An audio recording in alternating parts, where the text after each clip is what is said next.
والله هياه كما قال بعضنا، هياه تفوقه أن يعيش واحدا فوق الجميع، فعاش بتواضعه واحدا بين الجميع.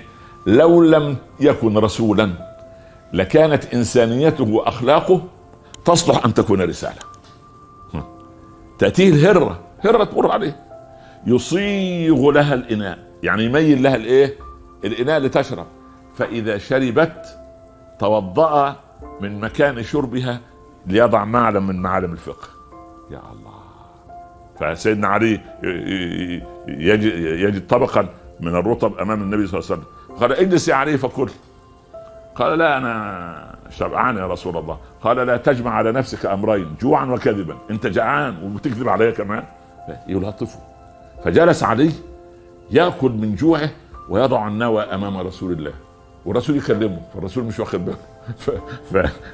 فعلي يداعب حماسه الله، يقول له: أكل هذا أكلت يا رسول الله؟ هذا عجيب. يقول: لو أعجب منه من يأكل التمر بنواه. انت بتبلع النوى ولا انت بتحط النوى؟ هذه الملاطفات كان يجيد الله. كان لما بواكير الفواكه، يعني الشجرة بدأت تطرح، أول ثمرة يأخذها بعد من الشجرة ينظر حوله ليرى طفلا يعطيها له. ايه الحنو ده؟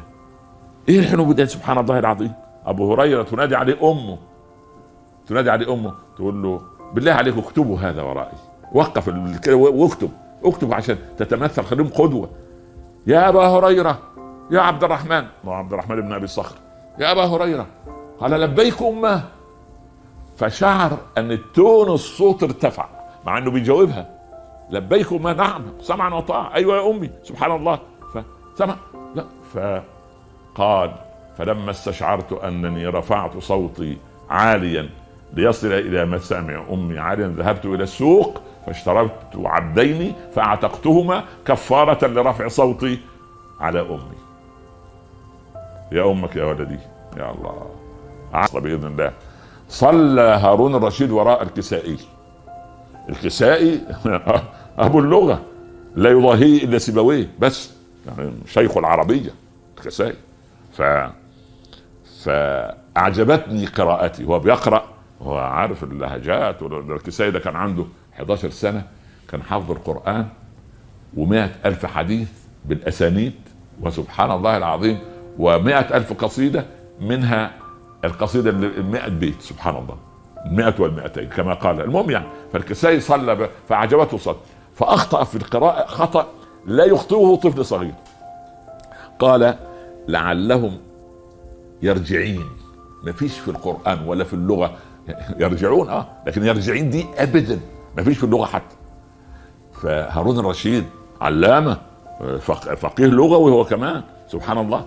فراح بعد الصلاة أمام الناس قال: يا كسائي، أي قراءة هذه؟ الله، دي قراءة يبدو أنها إحنا لا نعرفها، مش إيه يا جاهل اللي أنت، أي قراءة؟ قال: لكل عالم كبوة يا أمير المؤمنين. قال: إذن خلاص سبحان الله. هياه تفوقه أن يعيش واحدا فوق الجميع، فعاش بتواضعه واحدا بين الجميع.